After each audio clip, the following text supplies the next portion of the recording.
este esquema, como el que se maneja en la pantalla, de manejar por temas y subtemas, el marco teórico les va a ayudar a poder jerarquizar y poder estructurar la información que ustedes van a encontrar en sus diferentes fuentes de información. Entonces vamos a encontrar que, por ejemplo, si nuestro tema es la miopía, podemos empezar por antecedentes históricos de la miopía. El segundo punto serían las características, el tercero serían los tipos de miopía, si es que existe alguna clasificación, los efectos o las consecuencias, y así vamos a ir distribuyendo lo que es los elementos de nuestro tema. Por eso es muy importante que a partir de esta semana ustedes se conviertan en verdaderos expertos del tema que eligieron para investigar, es decir, que ustedes se empapen de información. No basta solamente con tener referencias de información, sino que es necesario nosotros leer esa información y sacar de ahí la información que puede ser pertinente para estructurar una idea concreta de cuál es el antecedente, de cómo se ha hablado, qué se ha descubierto o qué adelantos se tienen sobre el tema que vamos a manejar. Y esa información la vamos a manejar de manera estructurada como la tenemos aquí en este ejemplo que pone el tema de la televisión, ¿no? Para esto nos sugiere en la parte de la información que tenemos, nos sugiere un método de mapeo, es decir, de que nosotros de alguna manera hagamos una lista y veamos en qué consiste la información que ya tenemos. Aquí nos da un ejemplo, aquí tenemos un ejemplo de cómo se puede realizar un mapeo, ¿sí? Donde partimos de cuál es la información que tenemos y a partir de cuál vamos acomodando cuál con cuál, y de esa manera nosotros tenemos mayormente organizada nuestra información. Va a ser muy importante y creo que una de las preguntas que ya hemos tenido desde clases pasadas y que hoy van a ser más relevantes en esta semana es, por una parte, cuántas referencias deben de usarse. La clase pasada yo les pedí 10 referencias, ¿sí? No significa que se vayan a utilizar esas 10, de hecho se van a utilizar más. Pero ese fue un primer ejercicio para que ustedes se acostumbraran a cómo manejar o a cómo seleccionar referencias, y en base a los comentarios que yo les puse de cuáles sí son o cuáles no son, que tengan ya una mayor sensibilidad para poder identificar cuáles son las fuentes. Entonces, dice aquí que las referencias que se usan en un marco teórico generalmente van alrededor de 30 referencias cuando se trata de un ejercicio de tesis, y que cuando se trata de ejercicios de materia o asignatura, como es el caso de nosotros, fluctúa entre los 15 y los 25. ¿Sí? Entonces ese es el parámetro que tenemos de cuáles deben de ser las fuentes. Les voy a agregar, o les voy a traer para recordar y para que ustedes lo tengan en línea, los criterios de cita en APA. Recuerdan que ya en materias previas habíamos visto eso relacionado con cómo se cita en APA. Se los voy a traer de nueva cuenta dentro de los materiales para que lo tomen en cuenta, porque todas las referencias que tengan de sus trabajos deben de ir en formato APA. Extensiones, creo que aparte de lo que es las fuentes o las referencias que se deben de usar, la otra gran duda que pueden tener respecto de lo que es cómo van a construir el marco teórico es cuál debe de ser la extensión. Para eso vamos a tomar en cuenta el establecer el estándar de 8 a 15 cuartillas de que debe ser el marco teórico. Recuerden que el marco teórico es amplio, porque el marco teórico es recolectar esa información de lo que ya se ha investigado sobre nuestro tema. Pero la información no nada más es copiar y pegar, hay que buscar, seleccionar y estructurar esa información de manera que le quede claro al lector de qué es de lo que queremos hablar. No podemos empezar hablándole de una clasificación de las hipermetropías a nuestro lector si antes no le queda más claro y no le damos una definición de qué es una hipermetropía, ¿no? Entonces, tenemos que seguir un orden, respecto de de la manera como vamos a manejar, y vamos a hacer ese planteamiento de unas 8 a 15 cuartillas. En la manera en la que ustedes vayan practicando y que después lo veamos en el seminario de tesis, se darán cuenta de que entre más uno se interese y entre más uno se aboque a buscar información de su tema, más fácil y más sencillo es llegar a las 8, a las 15 o quizás muchas más cuartillas respecto del tema. Tenemos que dejarle bien claro al lector qué es lo que queremos y explicarle todos los conceptos a fin de que él pueda entender qué es lo que nosotros le queremos transmitir con nuestra investigación.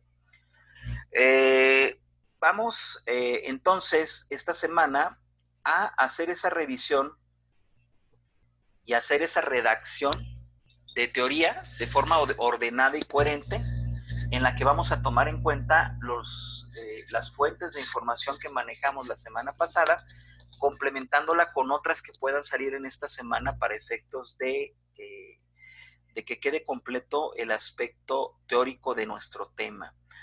Les voy a subir un video, yo creo que a más tardar el día de mañana, de la misma característica, si se acuerdan, de hecho aquí lo tengo porque lo uso en tesis, donde les dice cómo elaborar el marco teórico. Este video se los voy a pasar aquí, de hecho ahorita en uno se lo paso, para que puedan tener ese elemento, pero es muy importante que ustedes tengan, que lean todo lo concerniente al marco teórico y que también vean este video para que comprendan y aprendan cómo se debe de elaborar un marco teórico. ¿Sí? Entonces, no sé si alguien tenga alguna duda o algún comentario sobre lo que estamos comentando o sobre lo que sobre las características principales que les manejé respecto de los temas pasados.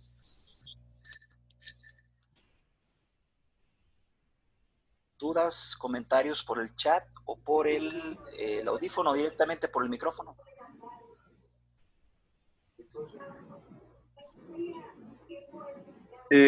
Las correcciones que se le hagan a los documentos que ya enviamos, ¿lo hacemos nosotros y ya no los quedamos o lo tenemos que subir a algún lado para...? No, las correcciones son el punto de partida para que puedas seguir con tu tema. Ya Okay, no hay, pero no ya las no hay que tenemos subirlo, se tienen que subir en el siguiente trabajo que vas a hacer, pero no son tomadas ya como criterio de evaluación. Ok, entonces son como... No se vuelven a calificar. Ok, pero sí la podemos subir ya corregido, pues. Es necesario que lo corrijan y lo suban corregido. Ok, entonces vamos haciendo un solo documento en cada nueva tarea. Ah, ¿no? De hecho, el requisito es que tienen que anexar todo lo que se va trabajando en cada nuevo esquema. Por ejemplo, aquí, digamos que el producto a entregar esta semana es el marco teórico, pero ese marco teórico tiene que ir acompañado con la problematización, debe de ir acompañado de su tema y de lo que hemos visto, que son básicamente esos dos elementos, ¿no? Es decir, tiene que venir el tema, tiene que venir los objetivos, tiene que venir las preguntas de investigación, tiene que venir la justificación, tiene que venir todo lo demás. ¿Por qué? Porque cuando ustedes hacen por ejemplo, cuando ustedes van construyendo cada parte, yo me fijo que todo esté alineado en una misma circunstancia. Por eso van a encontrar que en las observaciones les digo, tu tema o tu justificación o tus objetivos no corresponden con tu tema. O dices que tu objetivo es pero tus preguntas no coinciden con él. Eso es para estar alineando lo que ustedes van realizando con su investigación. Ok, entonces vamos como anexándolo, ¿no? En cada actividad. Así es. Sí, de hecho es un requisito. Por eso les decía que quien no lo haya hecho, si por alguna circunstancia no presentó la tarea, es necesario que la haga. Porque si no tienen esa tarea hecha, yo no tengo un referente para poder ver el paso 3 si no hicieron el paso 1 y el paso 2. ¿No? Sí. Y de hecho para ustedes también sería complicado, porque no podrían estar realmente haciendo investigación si omiten el paso 1 o el 2 y se van solamente al 3. ¿No? Imaginen esto como una receta, ¿no? Donde vamos a hacer un pan y decimos el ingrediente es huevo, harina, no sé, agua, y de repente dices, pues ya no tengo la harina, pero le echo el agua y le echo el huevo, no nos va a salir, ¿no? Necesitamos el elemento. Así pasa también aquí con la investigación. ¿Sale? ¿Alguien más que quiera comentar algo? Este es el momento de que puedan ustedes sacar sus dudas, sus inquietudes. Entonces, profesor, disculpe, si no me equivoco, vamos a anexar desde la primera actividad hasta la que vamos y vamos a ir avanzando igual. Así es. Ah, ok, gracias. Era mi única duda. Sí, así es, vamos a trabajar de esa forma, para que podamos estarle dando el seguimiento a lo que vamos haciendo. Es un proceso de construcción semanal. ¿Nadie más? Si no tienen alguna otra duda, pues entonces... sí, Jauregui. No, profe, ya me... No, no se crea, ya me acordé cuál era la pregunta. Okay. En un trabajo, usted me pone que me falta am, la línea, ¿cómo me dijo? Ay, se me olvidó. Necesitas identificar cuál te dije, eje temporal o eje espacial. Eje temporal, que faltaba esa línea, que la marcara más. Bueno, yo así la entendí. Es que no podemos decir, con las investigaciones que se hicieron el año pasado, no, tiene que ser un eje temporal bien establecido. Meses, años, décadas, pero que sean establecidas. ¿Sí? Por ejemplo, voy a investigar acerca de los efectos de la miopía en el aprendizaje de los niños de la primaria Benito Juárez de Tlaquepaque, Jalisco. ¿En qué año? ¿2019, 2020? O a lo mejor es solamente en los meses de enero y febrero del 2020. Tenemos que precisar esa parte del eje temporal, que tiene que quedar bien establecida. O sea, no tiene que quedar como abierto, ¿verdad? No, sí, no podemos decir, en los niños, en la última, bueno, no, ni siquiera, sí, no podemos dejarla abierta, porque hablar de una década ya estaríamos delimitando. Ahora, Okay. recordemos que esa delimitación tiene que ser viable. Si nosotros decimos, queremos analizar el comportamiento de la miopía en los niños de la primaria Benito Juárez de Tlaquepaque, Jalisco, en la última década, pues probablemente es inviable, no tenemos los datos de todos, ¿no? Entonces, la parte de la viabilidad siempre debe de ser también importante. Ok, entonces ya me quedó claro. Gracias. ¿Okay? De nada. ¿Alguien más que quiera comentar algo? ¿Que tenga alguna duda? ¿Sí? Esta parte que vamos a hacer del marco teórico es probablemente lo más cercano que ustedes hayan tenido antes de buscar información sobre un tema y vaciarla, ¿sí? Aquí sí se trata de tener un sentido clásico de investigar. Vamos a investigar conceptos, características, cualidades, clasificaciones, antecedentes históricos de su tema, ¿sí? Pero los vamos a acomodar de manera cronológica y lógica, ¿sí? ¿Qué fue primero? Pues a lo mejor ¿quién utilizó por primera vez el término retinopatía diabética? A partir de ahí, ¿quiénes otros la han estudiado?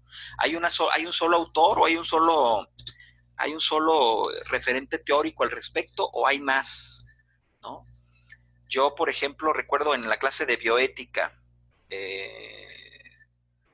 que tenemos después o que van a tener ustedes después, que la clase de bioética se manejan referentes que son como los padres de la bioética y se identifica dos, ¿no? Hay uno que crea el concepto de bioética, pero hay otro que lo lleva a la parte clínica. Entonces ahí, desde el punto de vista de un marco teórico, si habláramos de una investigación de bioética, tendríamos que hablar de que uno es el creador del tema, pero después llega otro que es el que se trae ese concepto y lo adecua al aspecto clínico, ¿no? Así nosotros tenemos que trabajar respecto a nuestro tema y recuerden que tienen que manejarse con un esquema a manera de puntos o de unidades, como se maneja aquí, ¿sí? Es decir, antecedentes de la retinopatía diabética podría ser el punto 1, o podría ser el punto número 1, el concepto de retinopatía diabética, ¿no? Historia de la retinopatía diabética sería el punto 2, tipos de retinopatía diabética podría ser el 3, efectos de la retinopatía diabética podría ser el 4, no sé, características o generalidades podría ser otro, ¿no? Y a lo mejor de ahí se desprende otra clasificación, lo podemos hacer. ¿Sale? Entonces hay que trabajar esta semana en relación con el marco teórico. Es una de las partes que puede parecer más extensa, pero es una de las partes donde más vamos a, digamos, vaciar aspectos de investigación, de información, ¿sí? Toda la información que vaciemos o toda la información que obtengamos de las diferentes fuentes debe de estar citada, ¿sí? ¿Qué pasa si de repente a mí se me ocurre omitir la información que yo manejé? Lo que va a pasar es de que yo no sé si ustedes lo dijeron o lo dijo alguien más. Y eso es un plagio académico, no lo podemos manejar. Todo debe estar referenciado, ¿sí?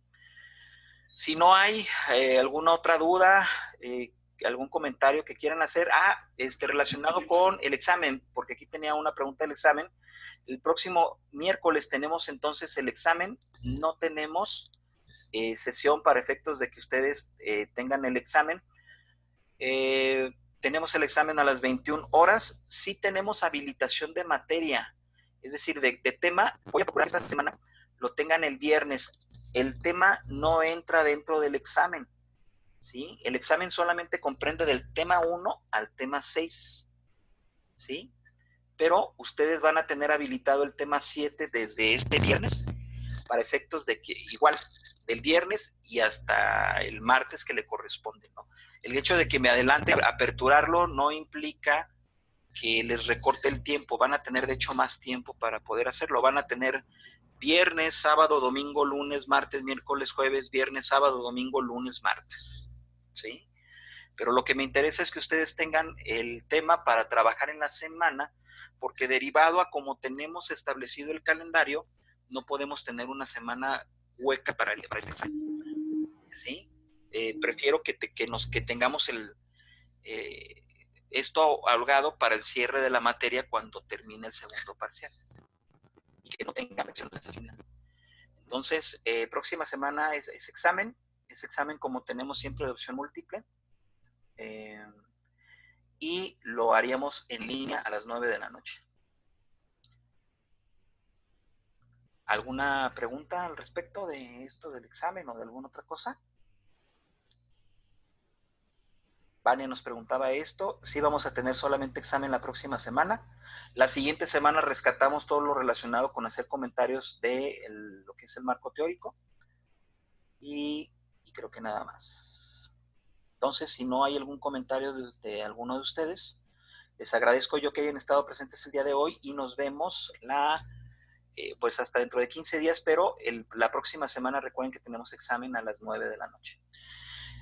Nos vemos, que estén bien, que tengan bonita tarde, noche, ya buena noche.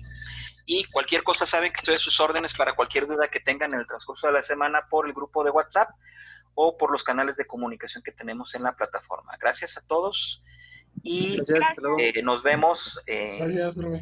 Y estamos en contacto. Hasta luego. Gracias, Gracias, hasta luego. Hasta luego. Gracias.